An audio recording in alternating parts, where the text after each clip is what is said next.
그동안 중단했던 로마서 8장 말씀을 다시 보도록 하겠습니다. 지난 5월 한 달 동안은 가정의 달이었기 때문에 특별히 가정의 달 말씀들을 보았고, 이제 계속해서 로마서 8장의 말씀으로 우리가 은혜를 받고자 합니다. 이 로마서 8장 말씀에 대해서는 이미 제가 말씀을 드렸던 것처럼 그 중요성에 대해서 독일의 신학자이며 목회자인 슈페너라는 사람은 이렇게 말했습니다. 성경을 하나의 반지로 비유를 한다면 로마서의 말씀은 그 반지의 보석과 같고, 특별히 8장의 말씀은 보석 중에서도 유난히 반짝이는 부분과 같다, 그렇게 말했습니다. 이것은 그만큼 로마서 8장 말씀이 중요하다는 것을 말하고 있고, 성경 중에 성경과 같은 말씀입니다.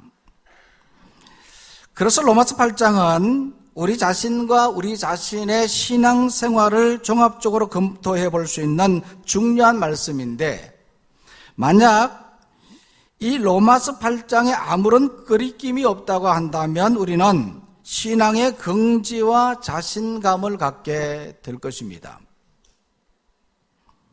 얼마 전에 새벽 사슴의 노래라는 책에서 이런 글을 보았습니다. 어떤 어린아이가 소아암을 앓고 있었는데 아들의 죽음을 선고받은 날부터 그의 엄마는 아들과 함께 성경을 읽기 시작했던 겁니다. 그리고 특별히 시편의 말씀들을 하나하나 풀어서 설명을 하면서 여호와는 나의 목자시니, 이 말씀은 영어로 보면 5글자입니다. The Lord is my shepherd. 5자로 되어 있습니다. 여호와는 나의 목자시라 하는 이 말씀을 이 엄마가 아이의 손을 붙잡고 하나하나 손가락을 짚어가면서 설명을 하는 겁니다. The Lord is my shepherd. 그러면서 네 번째 손가락을 붙잡으면서 나의 목자다. 누구의 목자가 아니라 나의 목자라는 것을 강조하면서 하나님이 나의 목자이시고 너의 목자이면 두려워할 것이 없어. 우리를 지금까지 인도하신 하나님께서 너를 천국으로 인도하실 거야. 그런 후에 2시간이 지났을 때 이 아이가 하나님의 부름을 받았습니다. 그런데 세상을 떠난 그 아이의 모습을 그 엄마가 보고는 감동했습니다. 그 이유는 죽어가는 그 상황 속에서도 그 아이가 오른손으로 왼쪽 손가락 네 번째 손가락을 꼭 붙잡고 있었기 때문이었습니다. 사람은 누구나 예기치 않는 그런 고난을 닥칠 때가 있습니다. 그러나 이럴 때 우리는 네 번째 손가락을 꼭 붙잡으시기를 원합니다. 오늘은 고난과 영광을 함께 받는다라는 제목으로 말씀을 드리겠습니다. 한번 따라해 볼까요? 고난과 영광을 함께 받는다. 사도 바울은 이미 이 로마서 말씀을 통해서, 특별히 17절 말씀을 통해서 하나님의 자녀는 어떠한가? 하나님의 자녀를 무엇이라고 말하고 있습니까? 자, 17절 말씀 한번 보시겠습니다. 다 같이 읽겠습니다. 시작. 자녀이면 또한 상속자 곧 하나님의 상속자요 그리스도와 함께한 상속자니 우리가 그와 함께 영광을 받기 위하여 고난도 함께 받아야 할 것이니라. 하나님의 자녀는 무엇이라고 말했습니까? 상속자라. 이 상속자는요, 부모로부터 유산을 물려받을 그러한 권리를 가진 자입니다. 그렇지만 상속법에는 이러한 유산만 물려받는 것이 아니라 부채도 함께 물려받게 되어 있습니다. 이것은 상속자로서의 의무입니다. 실제로 부채가 많으면 상속권을 포기하는 경우가 있습니다. 그러나 하나님의 상속자는 포기할 수 없습니다. 왜냐하면 그리스도와 함께한 상속자이기 때문입니다. 그리스도와 함께한 상속자는 그리스도와 함께 고난도 받고 영광을 받을 자입니다. 물론 영광만 받으면 좋겠지만 고난도 함께 받아야 합니다. 왜냐하면 그리스도와 함께한 자는 그리스도와 연합된 관계가 되었기 때문입니다. 연합된 자로서 그리스도와 함께 십자가에 못 박혀 고난도 받고 그리스도 예수께서 죽으신 가운데서 다시 살아난 것처럼 그리스도 안에 있는 자들도 다시 살아나게 될 것이기 때문입니다. 이것이 바로 그리스도와 함께한 상속자입니다. 그런데 그리스도와 함께 받는 고난은 이 고난은 영광을 받기 위한 겁니다. 이 17절 말씀 끝부분을 한번 보십시오. 이 17절 말씀 끝에 보면 이렇게 말하고 있습니다. 우리가 그와 함께 무엇을 받기 위하여? 영광을 받기 위하여 고난도 함께 받아야 할 것이니라. 그러니까 우리가 고난 받는 것은 영광을 받기 위한 것입니다. 이 영광은요, 장차 주님과 함께 누릴 영광이고 세상의 그 무엇과도 비교할 수 없는 절대 가치를 가진 것입니다. 왜 절대 가치를 가진 것이냐? 이 영광이 무엇인가 하는 것을 알면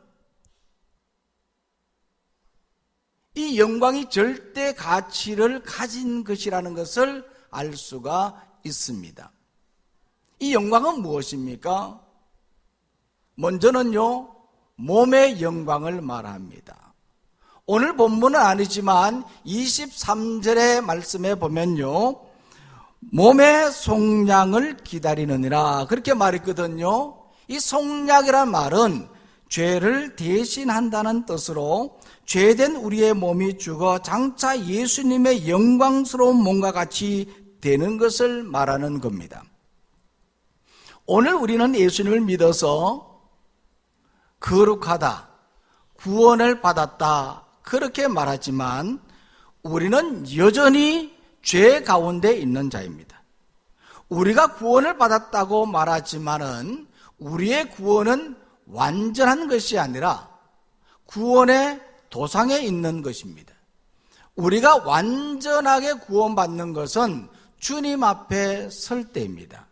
그때야 우리가 완전히 구원받고 지금 우리의 모습 속에 있는 이 모든 죄가 완전히 씻음을 받게 되는 겁니다.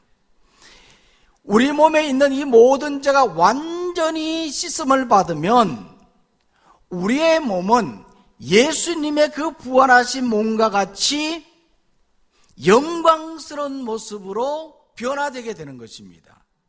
이것이 바로 몸의 영광인 것입니다. 고린도전서 15장 말씀에 보면요, 이 부활장이라 그렇게 말하는데 이 말씀에는 그리스도 예수 안에 있는 자, 믿음으로 사는 성도들이 장차 어떠한 몸으로 부활하느냐 하는 것에 대해서 말씀을 하고 있습니다. 이 말씀에 보면요, 썩지 아니할 몸으로, 영광스러운 몸으로, 또한 강한 몸으로 신령한 몸으로 다시 산다, 그렇게 말하고 있습니다.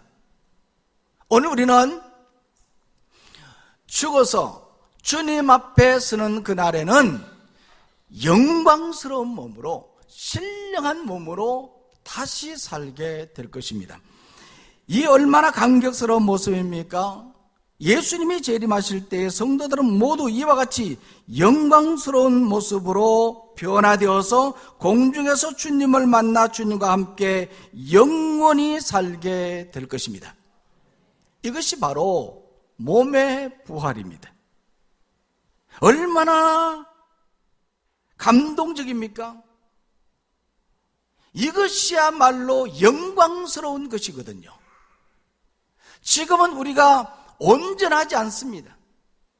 믿음의 삶을 산다고 하지만 여전히 우리는 죄 가운데 있고 죄로 인해서 우리는 고통하고 있는 겁니다. 그러나 주님 오시는 그날에는 이 모든 고통에서 다 벗고 이 모든 죄에서 다 씻음받아서 정말 주님과 같이 영광스러운 그런 모습으로 다시 살게 되는 겁니다.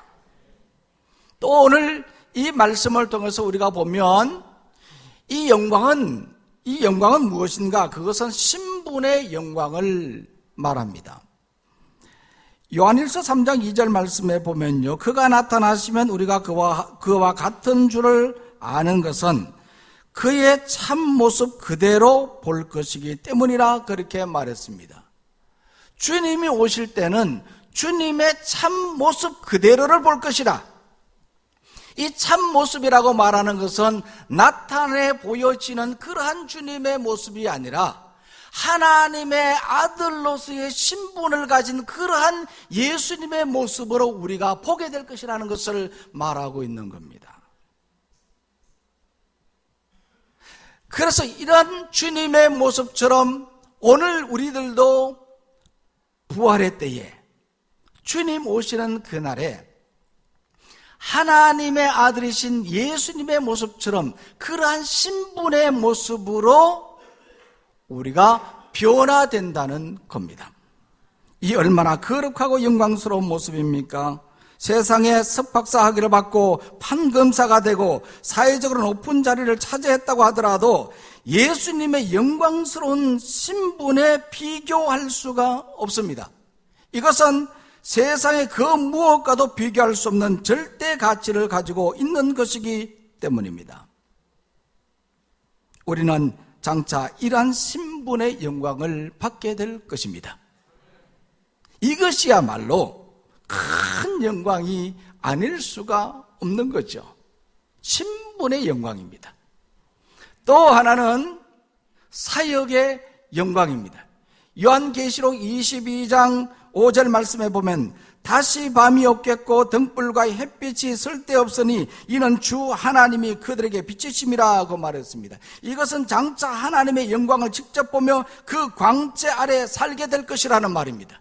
누가? 오늘 우리들이. 할렐루야. 그리고 그들이 세세토록 왕노릇하리로다, 그렇게 말했습니다. 이것은 왕과 같이 다스리는 사역을 하게 될 것이라는 말입니다. 이 얼마나 영광스러운 일입니까? 비록 이 세상에서는 죄악 가운데 살지만 장차 하나님의 나라에서는 하나님의 영광을 보고 그 빛 가운데 살게 된다는 말입니다. 이 세상에서는 섬기는 자의 모습으로, 종의 모습으로 살지만은 하나님 나라에 가서는 세세토록 왕노릇하게 되는 겁니다. 세세토록 왕노릇하는 그러한 사역을 감당하게 될 자들이 바로 오늘 우리들이란 말입니다. 이것이 바로 영광이라는 겁니다. 몸의 영광과 그리고 신분의 영광과 그리고 사역의 영광, 이런 영광은요 세상의 그 무엇과도 비교할 수가 없습니다. 이것은 이 세상에서 받는 고난과는 비교도 할 수 없는 겁니다. 이 세상에 받는 고난이 아무리 힘들고 어렵다고 하더라도, 도무지 견딜 수 없는 그런 상황이라고 하더라도 이 고난은 장차 우리가 받을 그 영광에 비하면 이것은 아무것도 아니라는 말이에요. 아무것도 아니다. 그래서 사도 바울은 오늘 이 말씀에서 로마 교회 성도들에게 권면했습니다. 무엇을 권면했습니까? 자, 18절 말씀 보십시오. 다 같이 18절 말씀 읽겠습니다. 시작. 생각하건대 현재의 고난은 장차 우리에게 나타날 영광과 비교할 수 없도다. 할렐루야. 보십시오. 생각해보면 현재 받는 이 고난은 장차 우리에게 주어질 이 영광에 비교할 수 없다는 거예요. 비교할 수 없다. 이것은 곧 미래의 영광을 받기 위해 현재의 고난을 받지 않으면 안 된다는 말이기도 하는 겁니다. 이런 영광을 받기 위해서는 지금 우리는 이 고난의 과정을 잘 이겨나가야 된다. 이런 고난을 받지 않으면 안 된다는 것을 말씀하고 있습니다. 그 이유가 무엇입니까? 그 이유는 두 가지입니다. 첫 번째로는요, 영광에는 대가가 따르기 때문입니다. 영광의 자리가 높으면 높을수록 치러야 할 대가도 큰 겁니다. 이것은요, 세상의 원리인 동시에 하나님 나라의 원리이기도 합니다. 그래서 모세는 스스로 고난을 선택했고 고난을 기쁘게 여겼습니다. 히브리서 11장 24절에서 26절 말씀을 보십시오. 한번 이 말씀 읽어볼까요? 시작. 믿음으로 모세는 장성하여 바로의 공주의 아들이라 칭함받기를 거절하고 도리어 하나님의 백성과 함께 고난받기를 잠시 죄악의 낙을 누리는 것보다 더 좋아하고 그리스도를 위하여 받는 수모를 애굽의 모든 보화보다 더 큰 재물로 여겼으니 이는 상 주시는 바라봄이라. 아멘. 모세는요, 이처럼 그리스도를 위하여 받는 수모를 값지게 여겼다. 귀하게 여겼다. 그 이유가 뭡니까? 영광의 상을 바라보았기 때문입니다. 영광의 주님을 바라보았기 때문에 스스로 고난을 선택했던 겁니다. 그래서 그 모든 고난의 과정을 잘 이겨냈던 거예요. 잘 이겨냈어요. 며칠 전에 신방을 하고 난 후에 냉면집에 가서 점심 식사를 하는데 그 집 벽에 눈에 쏙 들어오는 시한구가 있었습니다. 이런 글이 적혀 있었어요. 사람들은 번쩍이는 황금을 좋아합니다. 그것으로 행복을 대신합니다. 황금보다 더 귀한 것은 하얀 소금인데도 그래서 당신은 말씀하십니다. 너희는 세상의 소금이라고. 소금보다 더 귀한 것은 골고다 십자가 앞에 무릎 꿇는 지금입니다. 어떻게 보면 이 시는 기도에 관한 시인 것 같지만 이것은 세상에서 가장 중요한 것이 무엇인가 하는 것을 말하고 있습니다. 황금도 중요하고 소금도 중요하지만 더 중요한 것은 뭐라고요? 지금입니다. 지금. 금 중에서 가장 중요한 금이 지금이란 말이에요. 지금이라. 그러나 이것도 중요하지만 이것보다 더 가치 있고 소중한 것이 있습니다. 그것은 지금 골고다의 십자가를 바라보며 묵묵히 고난의 길을 걸어가는 겁니다. 묵묵히 고난의 길을 걸어가는 것은 장차 영광이 있기 때문입니다.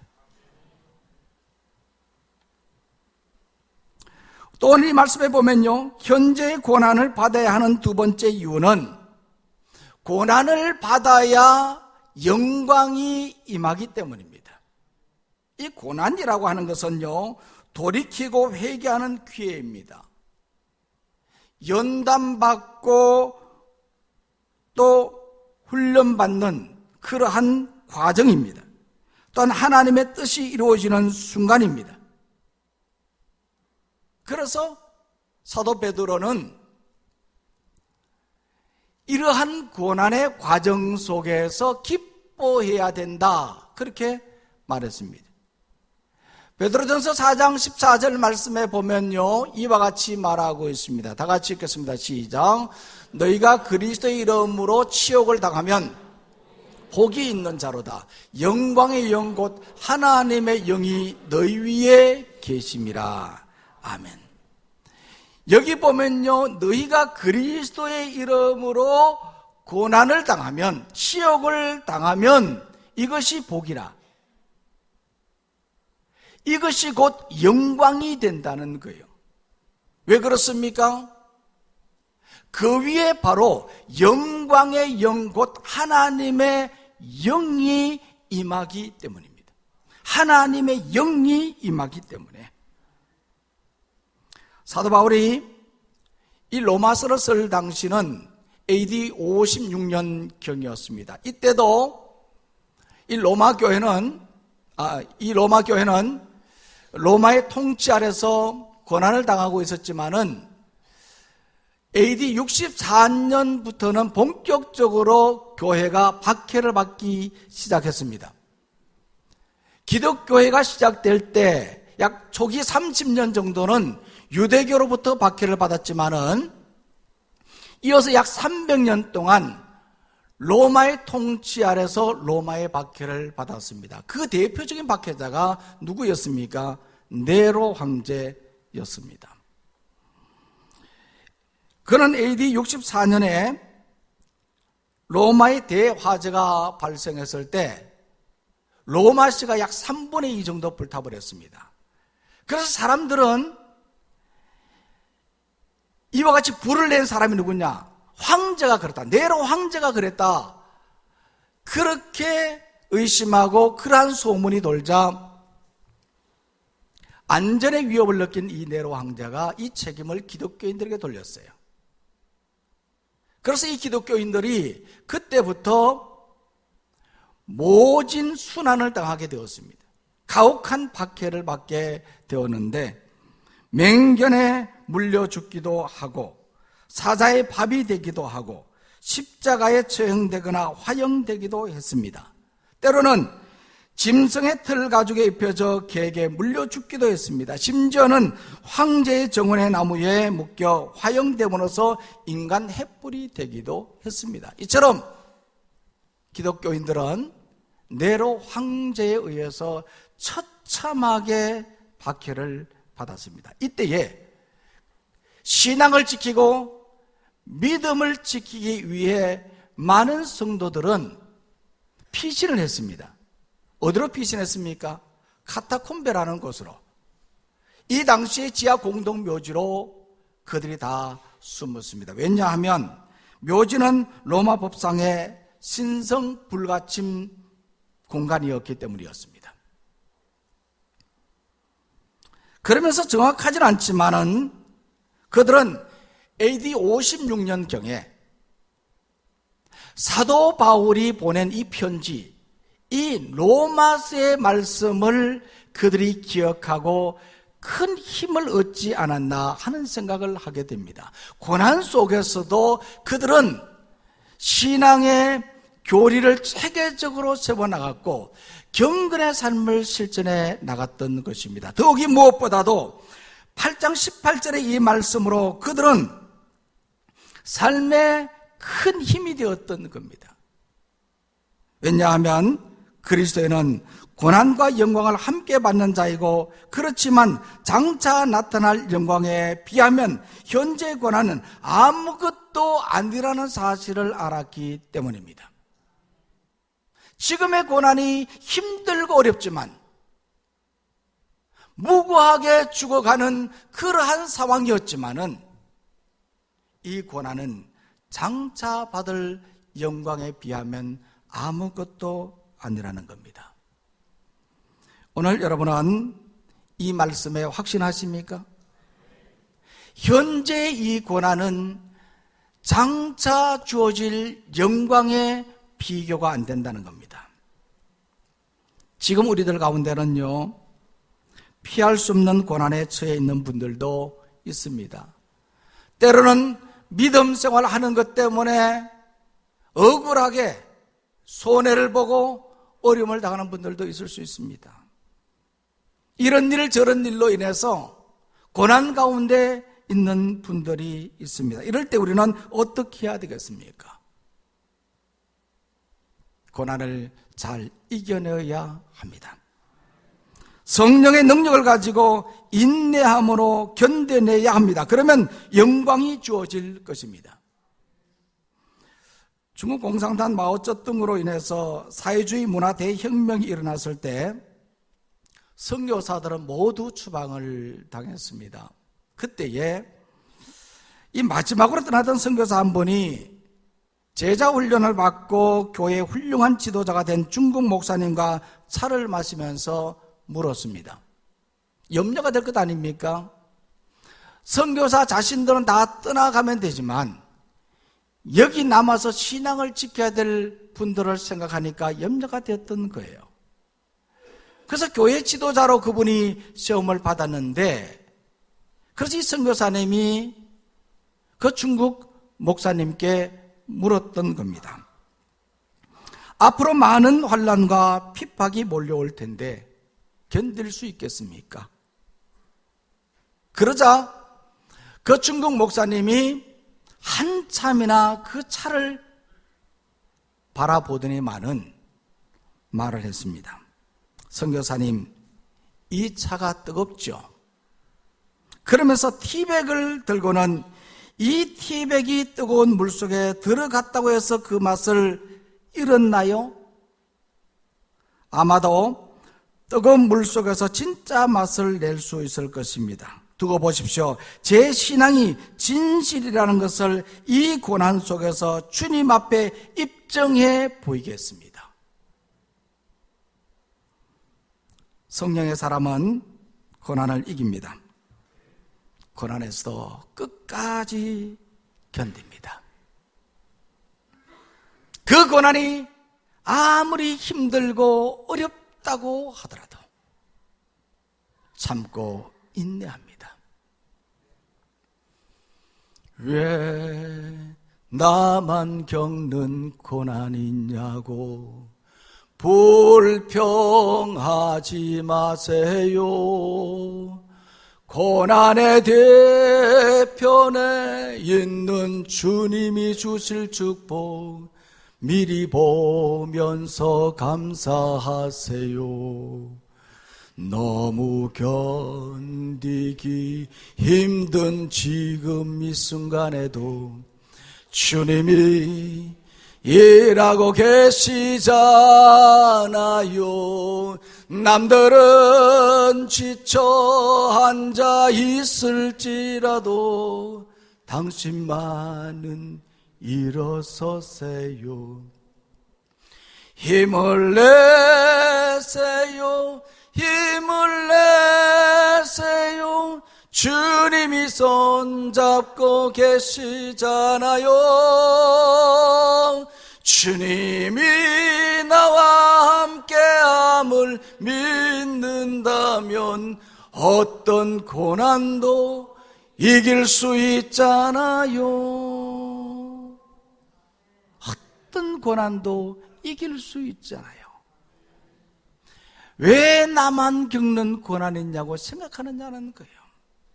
누구에게나 고난은 있습니다. 그러나 성령의 사람은 고난을 이겨낼 수 있습니다. 어떻게 이겨낼 수 있는가?